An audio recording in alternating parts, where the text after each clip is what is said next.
संसार में जो दिख रहा है वह मनुष्य के कर्मों का खेल है। एक व्यक्ति संपन्न है तो दूसरा गरीब, एक स्वस्थ है तो दूसरा बीमार, एक बलशाली तो दूसरा निर्बल, एक की आवाज पर सैकड़ों एकत्रित हो जाते हैं तो एक की आवाज को अनसुना कर दिया जाता है।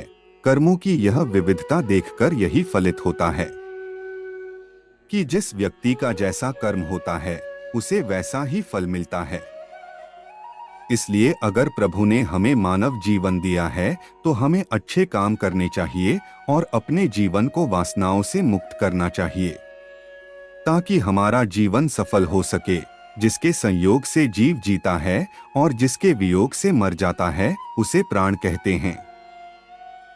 जीवन में कब कौन मृत्यु का शिकार हो जाए यह कहा नहीं जा सकता। मृत्यु सत्य है और मनुष्य की सद्गति और दुर्गति का कारण केवल उसके विचारों और कर्मों पर ही निर्भर करता है।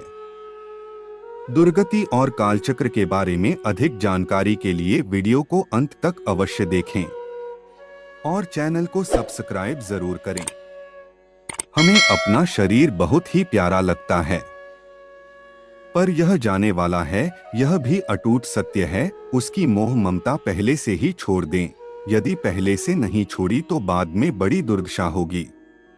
भोगों में, रुपयों में और पदार्थ में आसक्ति रह गई, उनमें मन रह गया तो बड़ी दुर्दशा होगी। सांप, अजगर, भूत प्रेत, पिशाच आदि न जाने क्या क्या बनना पड़ेगा। एक बाल ब्रह्मचारी विरक्त त्यागी संत थे। वे एकांत में भजन करते थे। एक भाई उनकी बहुत सेवा किया करता, रोजाना भोजन आदि पहुंचाया करता। एक बार किसी जरूरी काम से उसे दूसरे शहर जाना पड़ा तो उसने संत से कहा कि महाराज मैं तो जा रहा हूँ। तो संत बोले कि भैया हमारे सेवा तुम्हारे अधीन नहीं है, तुम जाओ। उसने कहा कि महाराज पीछे न जाने कोई सेवा करे ना करें, मैं 20 रुपए यहाँ गाड़ देता हूँ, काम पड़े तो आप किसी से कह देना बाबाजी नाना करते रहे। पर वह तो 20 रुपए गाड़ ही गया। अब वह तो चला गया, पीछे बाबाजी बीमार पड़े और मर गए, मरकर भूत हो गए। अब वहां रात्रि में कोई रहे तो उसे खड़ाओं की खट खट आवाज सुनाई दे। लोग सोचते कि बात क्या है।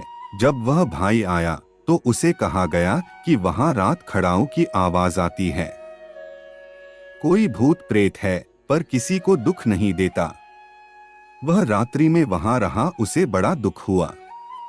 उसने प्रार्थना की तो बाबाजी दिखे और बोले कि मरते वक्त तेरे रुपयों की तरफ मन चला गया था, अब इन्हें तू कहीं लगा दे तो मैं छुटकारा पा जाऊं। बाबाजी ने रुपयों को काम में भी नहीं लिया, पर मेरे लिए रुपए पड़े हैं, इस भाव से ही यह दशा हो गई।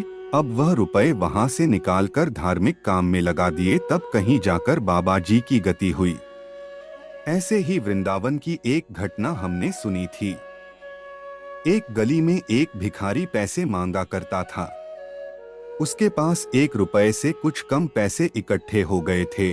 कुछ दिन बाद वह मर गया। जहां उसके वस्त्र थे वहां लोगों ने एक छोटा सा सांप बैठा हुआ देखा। उसे कई बार दूर फेंका गया पर वह फिर उन्हीं वस्त्रों में आकर बैठ जाता। जब नहीं हटा तो सोचा बात क्या है।